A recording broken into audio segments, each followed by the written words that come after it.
Bienvenidos a nuestra Iglesia Cristiana Presbiteriana San Marcos, un lugar donde la fe se convierte en comunidad y la comunidad se convierte en familia.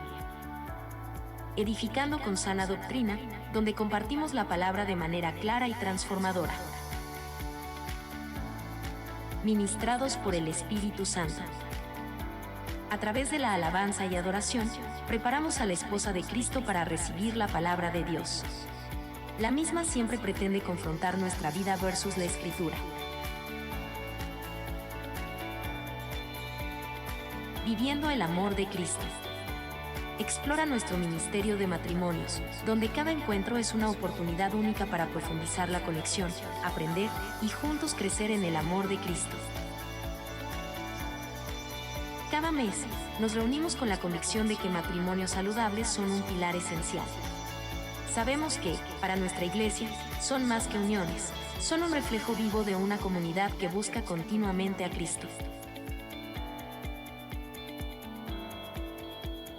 Descubre el vínculo especial entre las mujeres de nuestra iglesia en nuestras reuniones mensuales, donde exploramos juntas la riqueza de la Escritura. En este hermoso tiempo, vivimos la fe, nutriéndonos mutuamente con la riqueza de la palabra de Dios. Cuidando de las familias. En nuestra iglesia, nos preocupamos por cada familia. Los niños tienen su tiempo especial. Cada risa es un aprendizaje, cada juego es una lección, cada momento, una conexión con la verdad eterna. Perseverando en la fe. Miércoles de oración a las 7 de la tarde. Grupo de hogar los viernes a las 8 de la noche. Escuela de formación cristiana los domingos a las 9:30 de la mañana. Y nuestro culto dominical a las 10:45. Cada encuentro es una oportunidad para crecer en comunidad y profundizar en la fe. En cada rincón de nuestra comunidad encontrarás amor, crecimiento y un camino hacia Cristo. Haz de nuestra iglesia tu hogar. Les esperamos con los brazos abiertos, listos para compartir, aprender y crecer juntos en la gracia de nuestro Señor.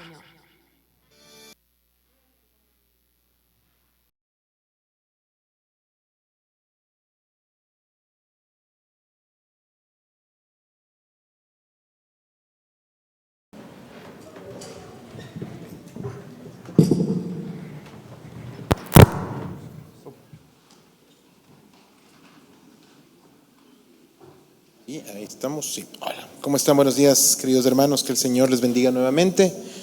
Creo que hemos saludado con la mayoría de ustedes y no lo haremos al final. Siempre es una bendición el poder encontrarnos una vez más para estudiar la palabra del Señor juntos, para regocijarnos en ella. Quiero invitarles, por favor, para el mensaje del día de hoy, que por favor abramos nuestras Biblias en la carta a los Efesios, capítulo 6, si son tan gentiles. Efesios 6, capítulo 6, como les mencioné. Y vamos a dar lectura a los versículos del 10 hasta el 15 únicamente. Ya les voy a explicar en un segundito más por qué no lo leemos completo. Solamente pongamos esto en silencio para que no nos moleste. Les invito, por favor, a que conforme lo vayamos encontrando nos pongamos de pie en reverencia a la palabra del Señor para dar lectura a la porción bíblica que inspira el mensaje de esta mañana, tomada de la carta o epístola a los Efesios, capítulo 6, versículos del 10 al 15. En la mayoría de sus Biblias, la armadura de Dios. Por lo demás, hermanos míos, fortaleceos en el Señor y en el poder de su fuerza. Vestíos de toda la armadura de Dios para que podáis estar firmes contra las acechanzas del diablo. Porque no tenemos lucha contra sangre y carne, sino contra principados, contra potestades, contra los gobernadores de las tinieblas de este siglo, contra huestes de maldad espirituales de maldad en las regiones celestes. Por tanto, tomad toda la armadura de Dios para que podáis resistir en el día malo y, habiendo acabado todo, estar firmes. Estad pues firmes, ceñidos vuestros lomos con la verdad y vestidos con la coraza de justicia y calzados los pies con el apresto del evangelio de la paz. Amén. Oremos, por favor, hermanos. Padre celestial, gracias por una mañana de sol radiante, de cielo despejado, de creación que canta de tu poder, de hermanos que te alaban, de manos que se levantan, de corazones que se disponen, Gracias, Padre Celestial, por darnos la posibilidad de estar aquí hoy, a pesar de no merecerlo en absoluto. Tú nos has dado el privilegio de ser ministrados hoy por tu palabra. Te agradecemos por eso, porque eres tú quien nos ministra, porque eres tú quien nos dirige. Llénanos, por favor, de tu Espíritu Santo en esta mañana para entender, para ver y después para hacer. En Cristo Jesús lo ponemos a tus pies. Amén y amén. Tomen asiento, por favor. Seguramente han escuchado muchas veces esta porción bíblica. Hoy les voy a invitar a hacer un ejercicio distinto en cuanto a la forma de predicarla. Lo van a ver en un ratito más. Vamos a desordenarnos un poquito en la parte del orden de los versículos. Ya vamos a ver por qué. Y fundamentalmente disponer los corazones para lo que el Señor tiene que decirnos sobre algo que tal vez nos parece lejano, pero que no necesariamente lo es. Sí, y estoy consciente de que cada uno de ustedes se toma unos minutos o una determinada cantidad de tiempo durante el día para mantenerse al tanto de las cosas que están pasando en el mundo, ¿verdad? Leen las noticias. Ya no les digo leer el periódico porque creo que ya muy pocos periódicos de papel quedan, ¿verdad? La mayoría son digitales, ya leemos, escuchamos, vemos las noticias, ya no tal vez tanto con el papel, pero al final del día es importante estar informados. Quisiera hacer un resumen de 3 noticias que yo leí en el ámbito cristiano durante esta semana para que usted las pueda escuchar y seguramente ya tendrá su criterio sobre los 3 temas que voy a topar. El primero, decía un tabloide: el Papa anuncia que Dios es uno solo, pero tiene muchos nombres, por lo cual no importa el credo que practiques, puedes ser salvo. Noticia número 2. Las iglesias antiguas en Europa se convierten en bibliotecas. Noticia número 3. El evangelio es atacado y retirado de las escuelas para dar lugar a la enseñanza de la ideología de género. Pregunto, ¿para alguno de ustedes alguna de estas 3 noticias le es ajena? ¿No ha escuchado algo de eso? ¿Es nuevo para usted? Seguramente no, ¿verdad? Son cosas las 3 que hemos escuchado y hemos visto. Pero el denominador común de estas 3 noticias es uno: la persecución de la que la iglesia está siendo sujeta día a día. Quizás esto parece lejano, imperceptible, porque si no lo leo no me entero, no lo vivo. Pero es evidente que el mundo y el enemigo trabajan sistemáticamente para atacar al evangelio, para atacar a la iglesia del Señor Jesucristo, su cuerpo. El objetivo: lograr que la iglesia se vuelva invisible, caduca, innecesaria, aun cuando fue el mismo Señor el que la instituyó. La introducción del mensaje de esta mañana toma en cuenta una porción bíblica que no es la que inspira el mensaje, pero sí quiero que la leamos el día de hoy, porque no podemos pasar por alto la persecución que la iglesia vive en nuestros tiempos. Me voy a remitir a la segunda carta a Timoteo capítulo 3, versículos 12 y 13. Y también todos los que quieren vivir piadosamente en Cristo Jesús padecerán persecución. Mas los malos hombres y los engañadores irán de mal en peor, engañando y siendo engañados. La aparente victoria del mundo puede traernos pensamientos de derrota, hermanos, y desaliento.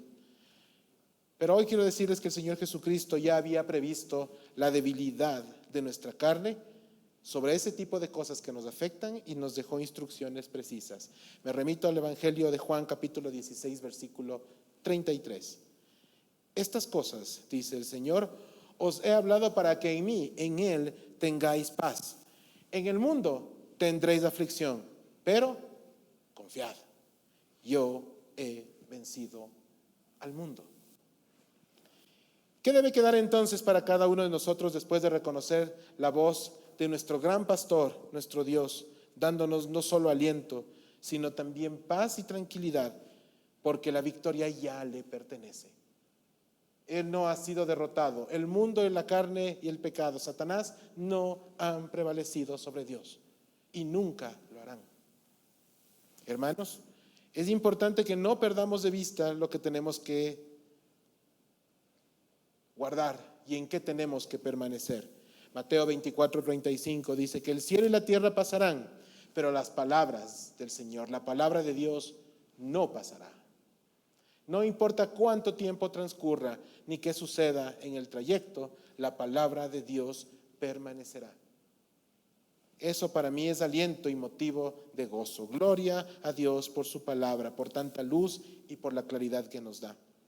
Hoy quisiera invitarles a observar esta persecución desde el enfoque de una batalla espiritual, ataque del que todos ustedes, del que todos nosotros somos víctimas y que, contrario a lo que podríamos pensar, no se desarrolla en regiones lejanas, sino que está golpeando nuestras puertas diariamente, porque las estrategias y las artimañas del enemigo se renuevan, pero el fondo es el mismo.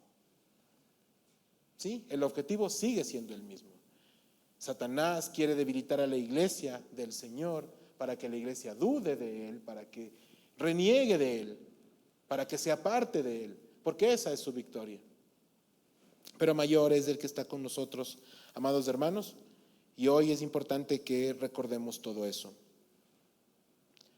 Quisiera enfocar esta parte de la batalla espiritual no lejana, sino más cercana, con una reflexión sencilla. Hemos hablado del mundo y del enemigo, y sus estrategias y sus estratagemas. Pero quiero recordarles que el mundo y el enemigo tienen una aliada más, no trabajan solas. Tienen una aliada más que está muy cerca de usted y de mí, que le conoce a usted y le conoce a mí, cercanamente, estrechamente, nuestra carne. Nuestra naturaleza pecaminosa es la principal aliada de ese enemigo y del mundo que nos bombardean incesantemente. Sí, esa carne que todos recordamos de nuestra vida pasada sin el Señor y que de cuando en cuando está golpeando a nuestras puertas para llamar nuestra atención y recordarnos las mieles de un mundo caído, del pecado y de la destrucción, pero que no por eso dejan de ser atractivas a los ojos de la carne.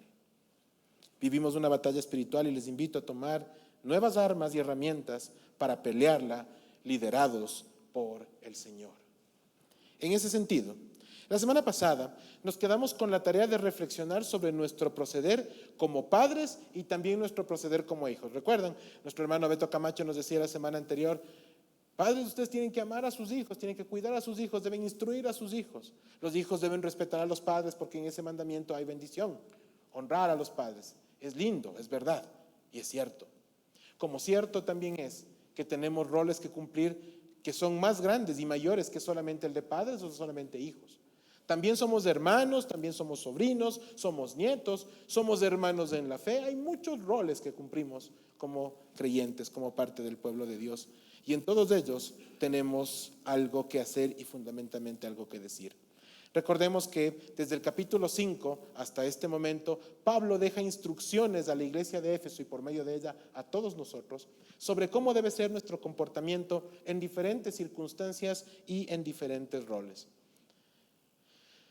Nos decía también nuestro hermano Roberto Camacho que muchas veces nosotros tenemos que enfrentar el romper moldes de la forma en la que fuimos criados en el pasado para enfrentar las cosas del día a día de una manera distinta.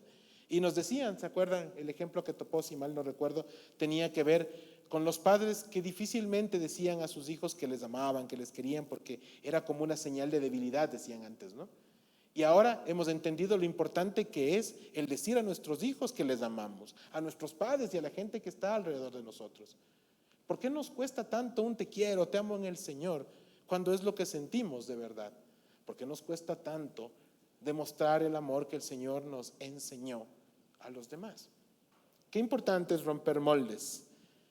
Qué importante es dejar atrás las tradiciones para enfocarnos en lo que Dios nos enseña a hacer y comportarnos como guerreros fieles del Señor para pelear esta batalla de la fe.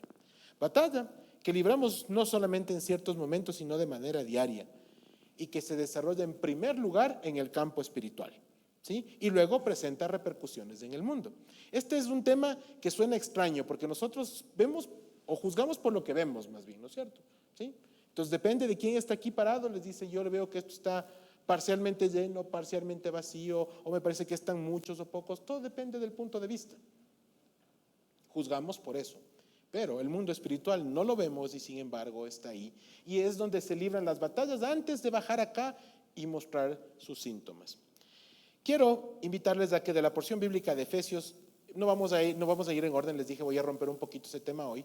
Voy a empezar por el versículo 12 para ejemplificar lo que les estoy diciendo ahora. Efesios 6:12 dice, porque no tenemos lucha contra carne, contra sangre, sino contra principados, contra potestades, contra los gobernadores de las tinieblas de este siglo, contra huestes espirituales de maldad en las regiones celestes. ¿Sí? Es lo que nos dice el versículo 12.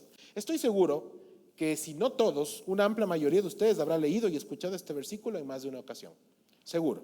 Sin embargo, no necesariamente hemos comprendido en su verdadera dimensión que todo lo que vivimos en la tierra tiene un trasfondo espiritual, un campo en donde se gestan las batallas que estamos llamados a enfrentar como hijos de Dios. Con el correr del tiempo me he dado cuenta de que los cristianos acuñamos frases a las que algunos hasta le dan el nivel de revelación divina. Alguna vez reflexionábamos acá sobre el famoso Dios ama al pecador pero aborrece el pecado, ¿verdad? Y nos habíamos dado cuenta que esto nos llevaba a una herejía sin querer, aunque suene muy bonito. Yo les voy a mencionar ahora un par de frases que también se han acuñado en el cristianismo y que nos han llevado a repetirlas una y otra vez sin que necesariamente sean ciertas. ¿Se han dado cuenta que ante una dificultad que consideramos, según nuestra óptica humana, como mayor o más difícil, con frecuencia decimos, no podemos hacer nada más que orar? Yo lo he dicho, ¿sí? Yo lo he repetido, o tal vez frases como, solo nos queda orar.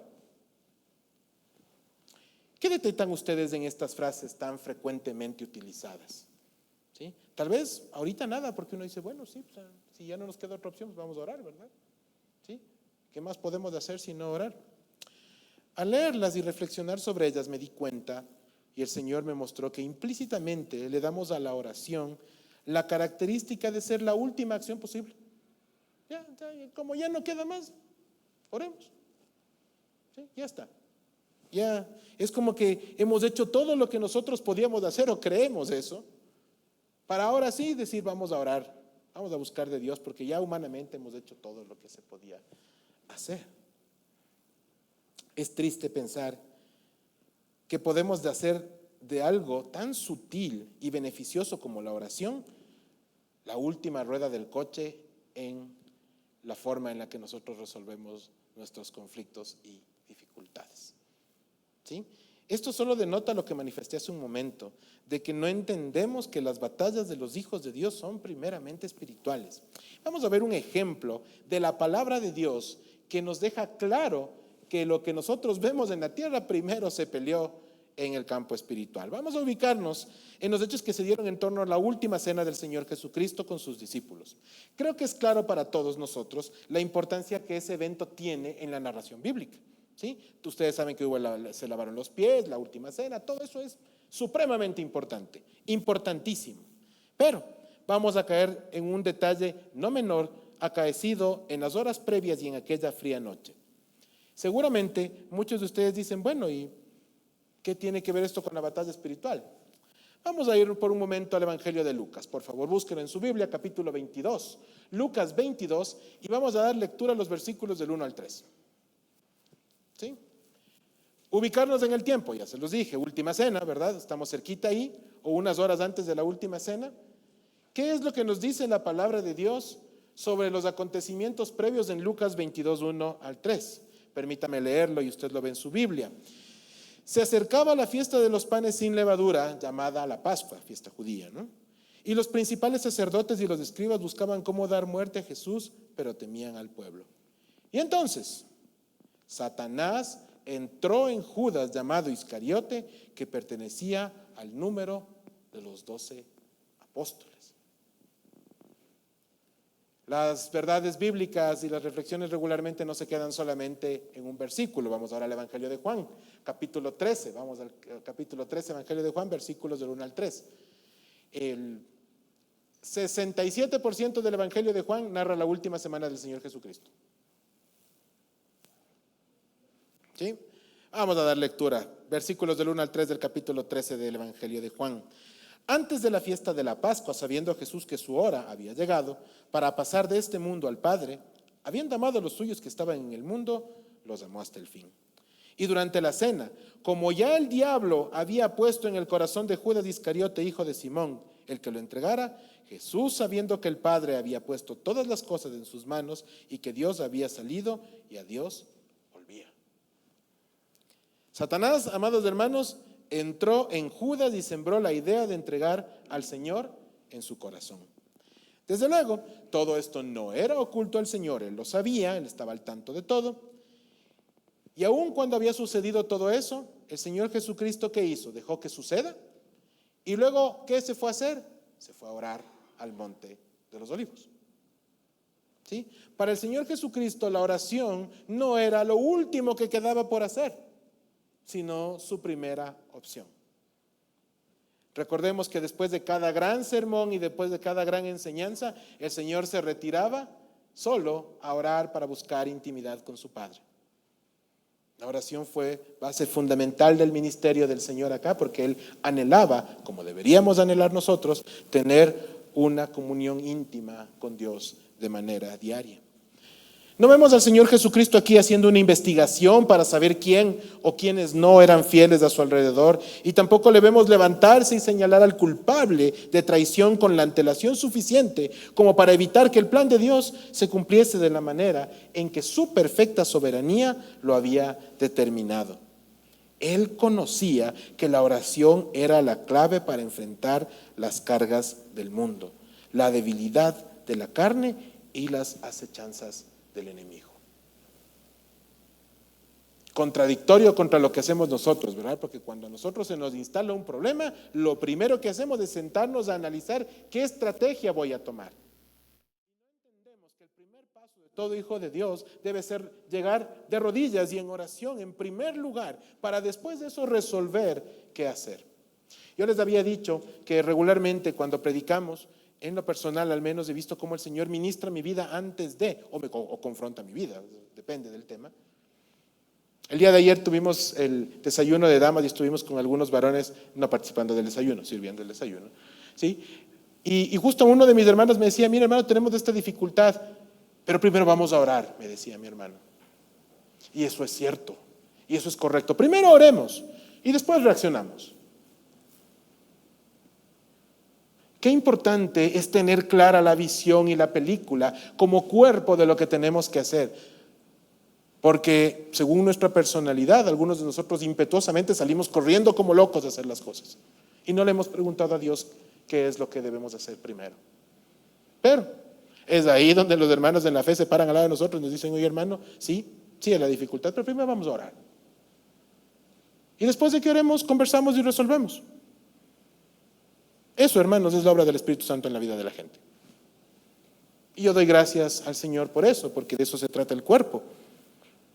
Y eso muestra lo que el Señor Jesucristo nos enseñó a hacer. Hoy en la mañana en clase de formación bíblica hicimos una pregunta: ¿qué significa ser seguidor de Cristo? Entonces los hermanos me decían: pues seguirle a Él. Perfecto. ¿Y qué es seguirle a Él? Hacer lo que Él hacía, pensar como Él pensaba, caminar por donde Él caminaba. Perfecto. Él nos enseña que la oración es la primera o el primer paso que tenemos que dar para la batalla espiritual. Porque a Jesús no le crucificaron en el cielo, le crucificaron en la tierra. Le persiguieron y le maltrataron en la tierra.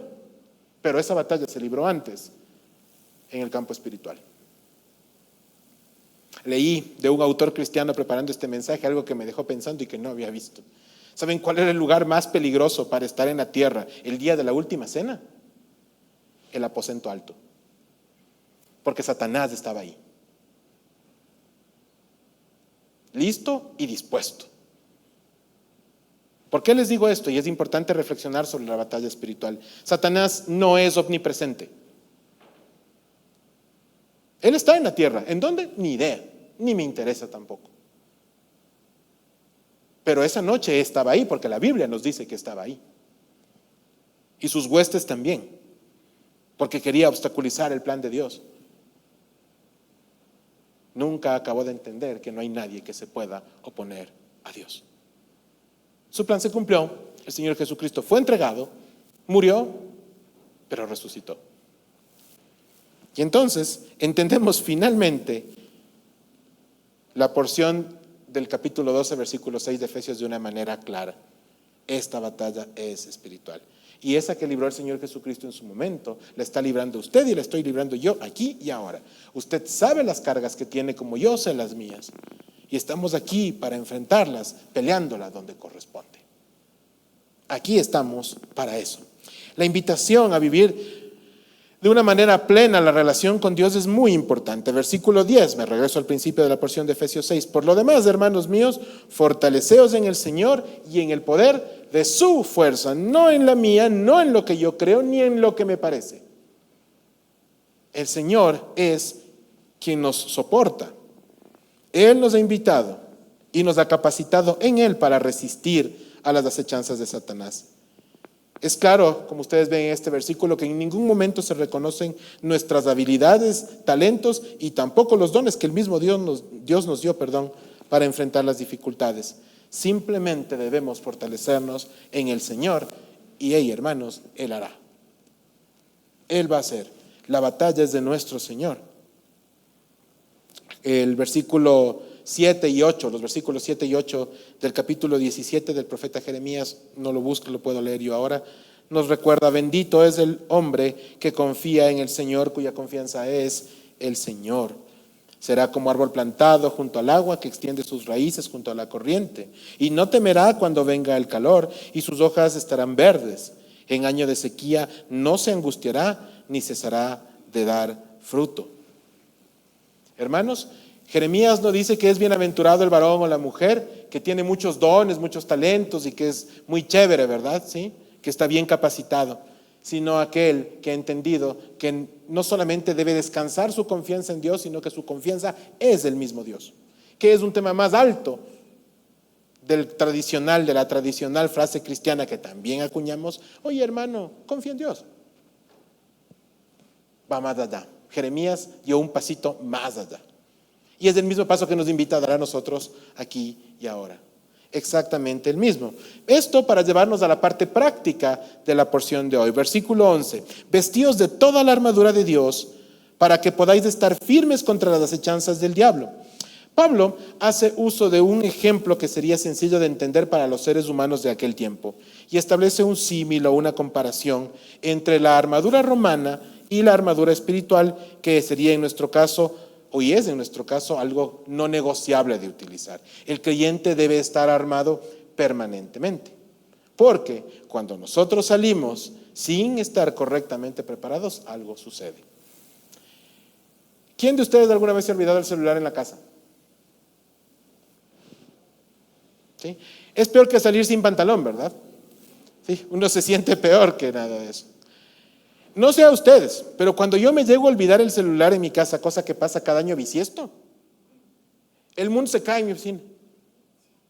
Colapsa todo se va al caño. O sea, es un pasito antes del apocalipsis. ¿Sí? Y yo no tengo el teléfono, lo cual acrecenta el apocalipsis, ¿no es cierto? ¿Sí? Porque te estuve llamando, no me contestaste, no me dijiste, y solo me demoro, 30 minutos en llegar a la oficina. Ese es el problema en todo esto. ¿Sí? Hermanos, en la parte espiritual, usted y yo no podemos olvidarnos nunca la armadura, porque cuando usted o yo salimos sin la armadura, Satanás está en la puerta de su casa y sus huestes de maldad están golpeando y asomándose a la ventana para ver qué es lo que puede hacer contra usted y contra su familia. Y tenga la certeza de que si usted no está preparado y le deja una hendidura, él se va a meter por ahí y va a causar daño y va a estremecer a usted y a su familia. Decía la carta a Santiago capítulo 3 que es vital cuidar de la lengua, ¿no es cierto? Sí, cuidado de la lengua, un órgano tan pequeño que levanta incendios y que destruye familias y congregaciones y todo. Cierto es. Pero como les dije hace aproximadamente 1 año y medio, usted ya no necesita solamente de la lengua para hacer todo eso. Le bastan estos 2 dedos pulgares. También son chiquitos. ¿Sí? Pero lo que usted pone en un mensaje de texto puede desatar una tempestad igual o peor que la lengua. Igualito. ¿Sabe cuál es el problema? El problema no es la lengua y el problema no son sus 2 dedos pulgares, el problema está aquí. Porque si usted no tuviera la lengua y no tuviera los dedos, créame que encontraría la forma de pecar. Porque para eso somos extremadamente recursivos.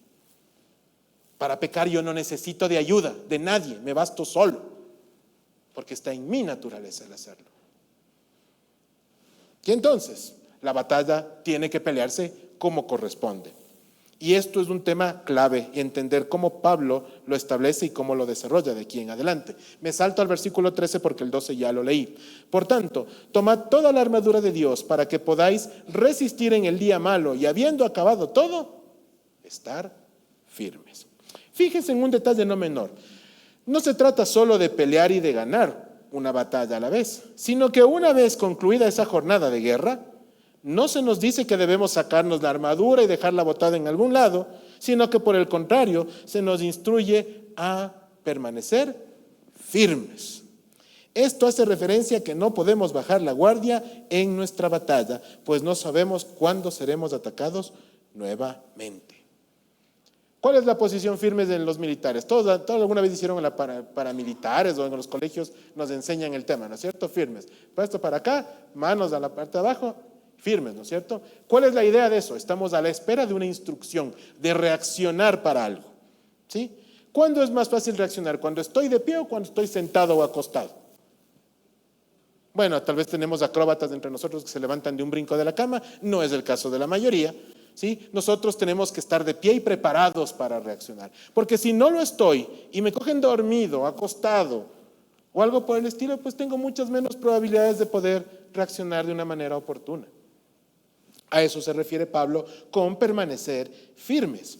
Un error común de los cristianos es que una vez que superamos unas crisis o una de las crisis que nos aquejan cada cierto tiempo, de la mano del Señor, por supuesto, nuestra mirada regresa a nosotros mismos y nuestras necesidades y bajamos la guardia y convertimos nuevamente nuestra vida en una presa fácil para aquellos que solo quieren nuestra destrucción. ¿Sí? Entonces me lleno del Espíritu y tengo 4 devocionales, lectura de la Biblia en un año, me voy todos los domingos a la iglesia, no fallo un miércoles y participo de todas las actividades de la iglesia. Se acaba la crisis y regreso a lo de antes. ¿Sí? Y entonces, ¿sí? Yo me acuerdo que algún tiempo hicimos con algunos hermanos un ejercicio, ¿verdad? Decíamos, vamos a ver en qué desperdiciamos el tiempo, celulares a la mano, revisemos bienestar digital y vemos cuánto tiempo le dedicamos a redes sociales. Nos asustamos todos, no, medidas. Vamos a poner una medida, vamos a poner topes, controles, a esto, ta. ¿Cuánto pasó? Una determinada cantidad de tiempo, me olvidé del asunto y regresé a lo mismo. ¿Ya? Es más, les puedo volver a plantear que hagan el mismo ejercicio en este momento y ustedes se van a encontrar igual o peor que como estaban hace un año. Bajamos la guardia. Bajamos la guardia y pensamos que ya alcanzamos un nivel, pero la vida del cristiano no se trata de alcanzar niveles, se trata de permanecer en ellos. La carrera de la que Pablo nos habla no es una carrera de velocidad. Pablo nos dice, prosigo hacia la meta para llegar primero o para hacer el mejor tiempo, sino que nos habla de permanecer en la carrera y de llegar. Eso es lo que importa, llegar, mantenerme. No hay premio para el que llega primero, ni para el que llega en menor número de etapas. El premio y el galardón es para los que llegan al final. Y eso no es velocidad, eso es resistencia. La primera carta a los Corintios, capítulo 10, versículo 12, dice, así que el que piense que esté firme, mire que no caiga. Porque claro, pues después de que estoy en tremendo nivel espiritual, mi esposa solía decir que es así como el super saiyajin espiritual de las cosas, automáticamente regresamos al mismo y triste punto en donde estaba antes, o peor. Dice la palabra de Dios que cuando nosotros no llenamos correctamente nuestra vida de lo que corresponde, es como que limpiamos del departamento, sacamos todo y luego llegan 10 espíritus peores y encuentran todo limpio y dicen muchas gracias y regresé peor que al principio. Ojo, no estoy hablando de posesiones, solamente es un ejemplo bíblico. De eso hablaremos en otro momento. Solo déjeme decirle que el verdadero Hijo de Dios, al creyente, nunca podrá ser poseso, porque el Espíritu Santo no tiene comunión con las tinieblas. Solo hasta ahí para no meterme en otro tema hoy. Y entonces, la palabra nos dice, versículo 14 de la carta de los Efesios capítulo 6, estad pues firmes, ceñidos vuestros lomos con la verdad y vestidos con la coraza de la justicia. Vamos en orden. Ceñidos vuestros lomos con la verdad. La raíz de la palabra hebrea para ceñir es azar, A-Z-A-R o A-S-A-R, dependiendo de cómo se escriba. Y se usaba para hablar de varias cosas. El ceñir significa el apretar, ¿no es cierto? Yo cuando me ciño algo, me ciño fuerte la chaqueta o el cinturón. No sé si ustedes en algún momento han hecho pesas en el gimnasio. Cuando ustedes van a ejercer presión sobre la parte baja de la columna, necesitan un cinturón. Los cinturones son estos cinturones de cuero grandes en la parte de acá atrás, ¿sí? Y de hebilla ancha al otro lado. Eso se ciñe y se ajusta bien, porque eso te ayuda a mantener recta la espalda y que no te la rompas en el camino, básicamente.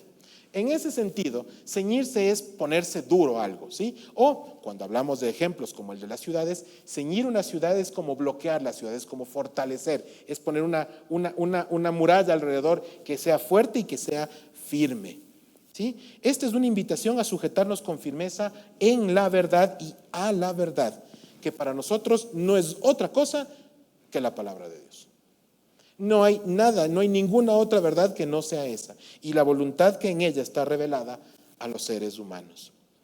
La sola Escritura, una de las famosas 5 solas de la Reforma Protestante, es base de lo que nosotros creemos y por qué estamos aquí. Y se planteó como una necesidad de cerrar filas a la influencia de las tradiciones, de las nuevas revelaciones y cualquier otra cosa que pueda confundir a los creyentes en su trayecto a la salvación y perderlos. No de la salvación, porque eso no se puede perder, pero sí extraviar el camino. Llevarles al error, hacerles daño, de la mano de la ignorancia y de la ambición humana. Hoy en día las 5 solas son la bandera de la Iglesia Cristiana Evangélica y lastimosamente, y aunque parezcan tan lógicas, aún siguen siendo cuestionadas por muchos otros actores. Hace unos días una persona me dijo en un intercambio teológico, si se lo puede llamar así, que donde se encontraba una sola evidencia de la sola Escritura en la Biblia, que donde dice que solamente la Biblia es la herramienta para conocer algo de Dios. Realmente llamó mucho mi atención, porque supuestamente si es una conversación teológica, lo menos que puedo esperar es que sea alguien que al menos ha leído la Biblia, ¿sí? Y en ese sentido me impactó mucho el entender que no era así. Así que le respondí con la palabra de Dios. Libro de Josué, capítulo 1, sexto libro de la Biblia, versículos 7 y 8. Solamente esfuérzate, le dice el Señor a Josué, dice, muy valiente, para cuidar de hacer conforme a toda la ley que mi siervo Moisés te mandó. No te apartes de ella ni a diestra ni a siniestra, para que seas prosperado en todas las cosas que emprendas. Nunca se apartará de tu boca este libro de la ley, sino que de día y de noche meditarás en él, para que guardes, y hagas conforme a todo lo que en él está escrito. Porque entonces harás prosperar tu camino y todo te saldrá bien. ¿No está la sola Escritura? En 2 de Timoteo 3, 16, 17, lo leímos hace un rato, no voy a hacer referencia en honor al tiempo. Nos decía claramente que toda la palabra de Dios es útil para redarguir, para instruir en justicia, para perfeccionar el camino de los santos. La carta a los Hebreos nos dice que la palabra de Dios es más cortante que un cuchillo. Y podría pasarme el resto de la mañana citando porciones bíblicas que hablan de eso. Y ustedes, o alguien en general, no, ustedes sí saben, puede decir que la sola Escritura no está en la palabra de Dios. Que Dios nos dijo, ¿saben qué? Les voy a dejar este librito por si acaso quieran, pero no se preocupen. Usted siga las tradiciones del resto y todo bien. ¿Se han puesto a pensar qué pasaría en nuestras vidas como latinos, como ecuatorianos, como autóctonos de esta yacta que nos vio nacer, si nosotros siguiéramos las tradiciones de nuestros ancestros? Todavía estaríamos llevándoles comida a los cementerios. ¿Cuándo fue el Inti Raymi? ¿Agosto? 21 de julio, gracias. ¿Cómo les fue danzándole al sol? ¿Sí? O sea, se han puesto a pensar en el nivel de la tradición, cómo se puede respetar la tradición para tergiversarlo todo. ¿Sí? Yo no digo que ciertas tradiciones no sean bonitas. Por ahí hay algunos que les gusta la fanesca, algunos ya están poniéndole las velitas al 2 de noviembre para la colada morada, ¿verdad? ¿Sí? Rico, a mí me gusta la colada morada, paso de la fanesca. Pero está bien, eso está muy bonito. El problema está cuando nosotros ponemos esas tradiciones por delante de Dios y las volvemos parte de lo que queremos hacer, las volvemos dogma y las hacemos doctrina y las defendemos a capa y espada. Y la palabra de Dios no, eso solamente ponla ahí atrás o ponla para que te adorne la sala, solamente cuando se necesite. La palabra de Dios, hermanos, es Dios mismo revelándose a usted y a mí. Y el mensaje que está escrito en esas letras es digno de todo honor y toda gloria porque Él la escribió. Entonces, si queremos ceñirnos la verdad, tenemos que tener esto pegado, firme, aquí, con nosotros, todo el tiempo. Ahora hasta la tecnología nos ayuda, ¿verdad? Usted saca su teléfono y la tiene, como usted guste, siempre y cuando lo haga. Lo importante es aferrarnos a la palabra de Dios con uñas y con dientes, porque eso es parte de la armadura, aferrados y firmes. ¿Cómo podríamos creer, hermanos, que cualquier ser humano, el que usted quiera, en medio de su pecado e imperfección, pudiese añadir por cuenta propia revelación nueva a las Escrituras? Pero por favor, ¿cómo podemos creer nosotros que podemos colaborar con Dios de alguna manera? Somos nosotros los que necesitamos de Él, no Él de nosotros. Eso no nos gusta oír porque nos encanta sentirnos importantes. Lo cierto, hermanos, es que Dios cumpliría con su plan para este mundo, con usted, conmigo o sin cualquiera de nosotros, sin problema. Dios no nos necesita. Su voluntad pura y perfecta prevalecerán contra lo que sea. Firmes, ceñidos la verdad, vestidos con la coraza de la justicia. La coraza es la parte de la armadura que protegía los órganos vitales del cuerpo. Iba en la pechera, en este lado, ¿sí? ¿Y qué es lo que cuida? ¿Qué es lo que tenemos clave en esa parte? El corazón y los pulmones. Y oiga, ¿y el estómago? Si no, ¿cómo? Sí, claro que es importante, y el páncreas, todo lo que usted quiera, ¿sí?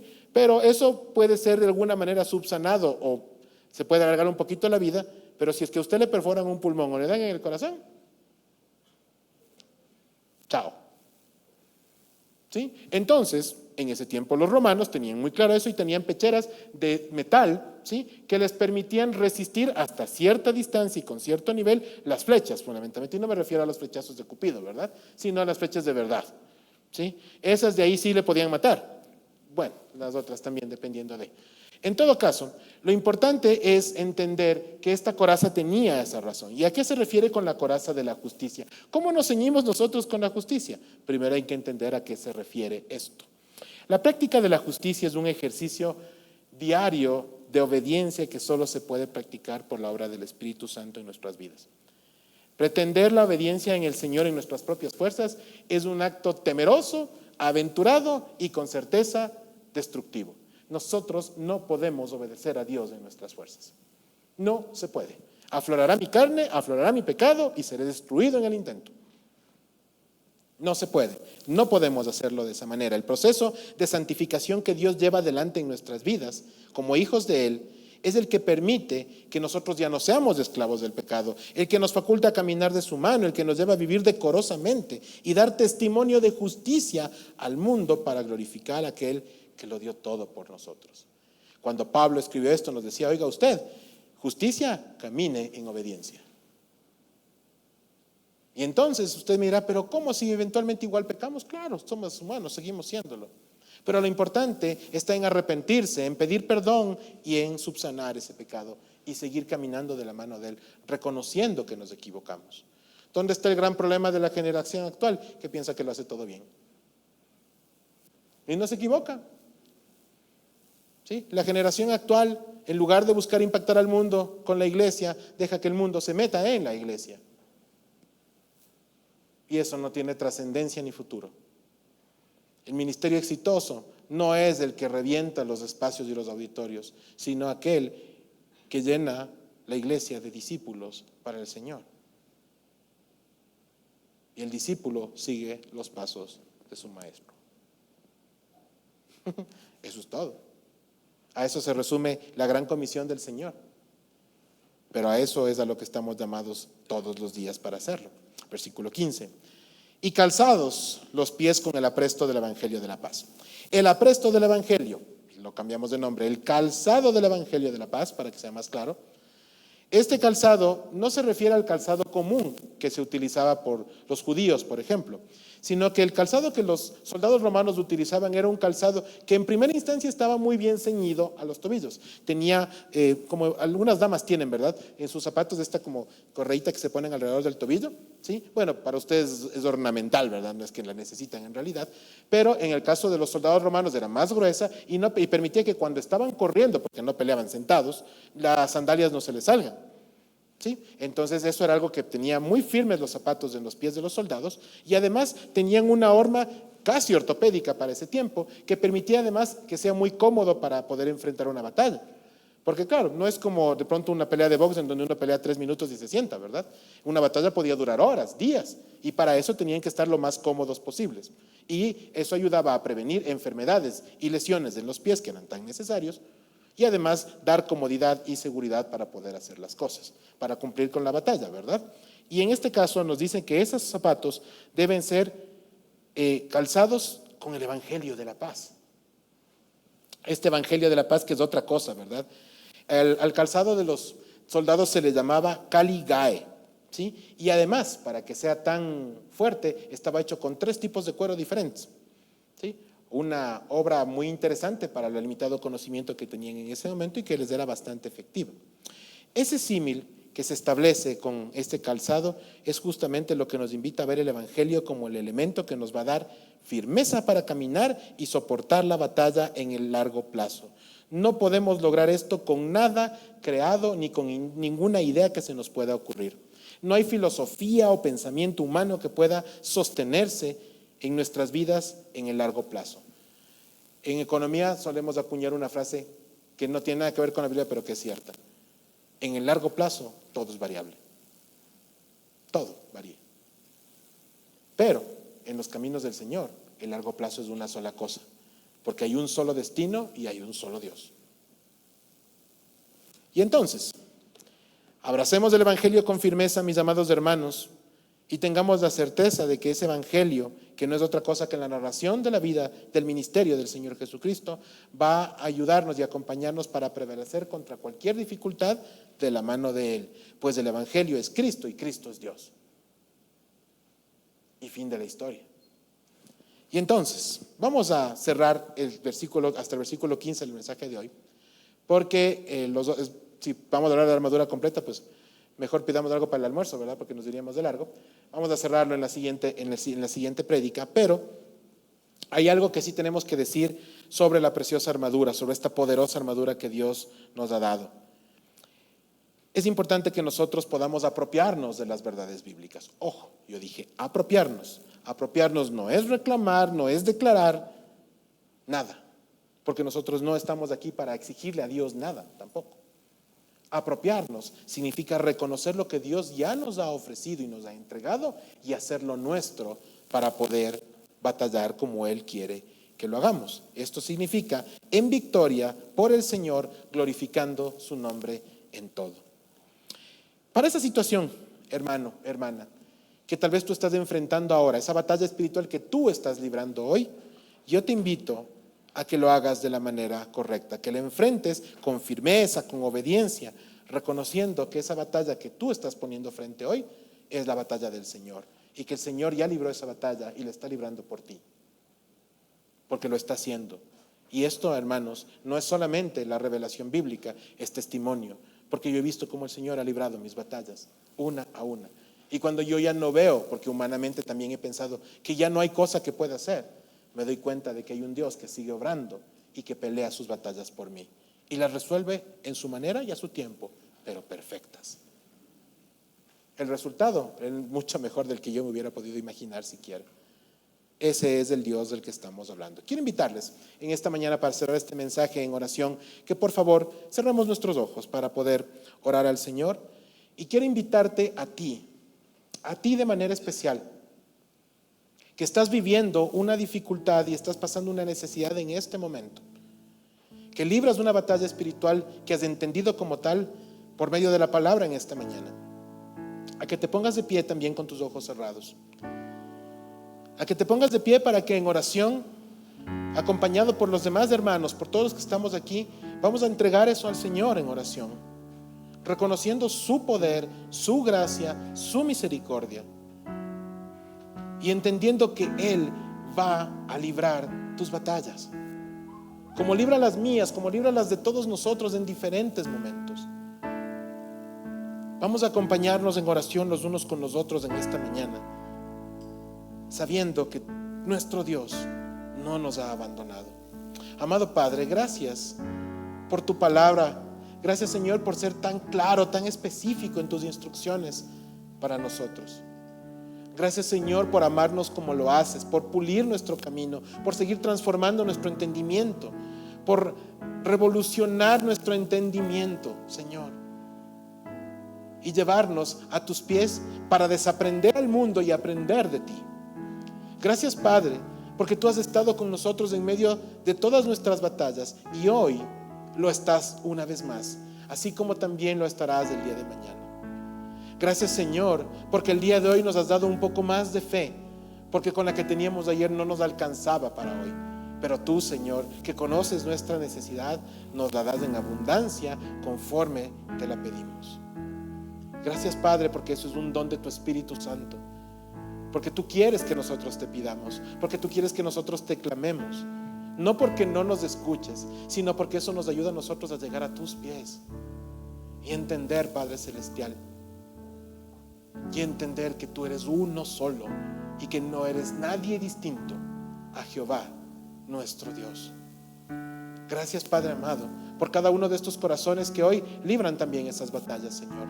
En la intimidad contigo están orando, Señor, y te las están entregando, te las entregamos todos a ti, porque sabemos que tú seguirás peleando esas batallas y que tú las vas a ganar para gloria y honra tuya. Y nosotros, Señor, solamente daremos testimonio una vez más de tu amor, de tu gracia y de tu misericordia, de tu poder. Gracias, Padre, por cada uno de estos corazones. Gracias, Señor, por las familias que representan, por la oración que estamos levantando, quizá también por otros hermanos y hermanas que sabemos y conocemos atraviesan peleas y batallas en este momento, Señor. Gracias por poner eso en nuestro corazón también. Y no permitas que nunca, Señor, nos abandonemos los unos a los otros, sino que por el contrario, caminemos como amigos y que vivamos de ese amor tan grande del que tú nos hablaste, aquel del que da su vida por la de sus amigos, por la de sus hermanos. Gracias, Padre Celestial, por este evangelio precioso, por la buena nueva de tu palabra, Señor, por lo que haces y lo que harás. En Cristo Jesús levantamos esta ofrenda de oración ante ti, Señor, con temor y con temblor. Amén y amén. Que el Señor les bendiga, hermanos.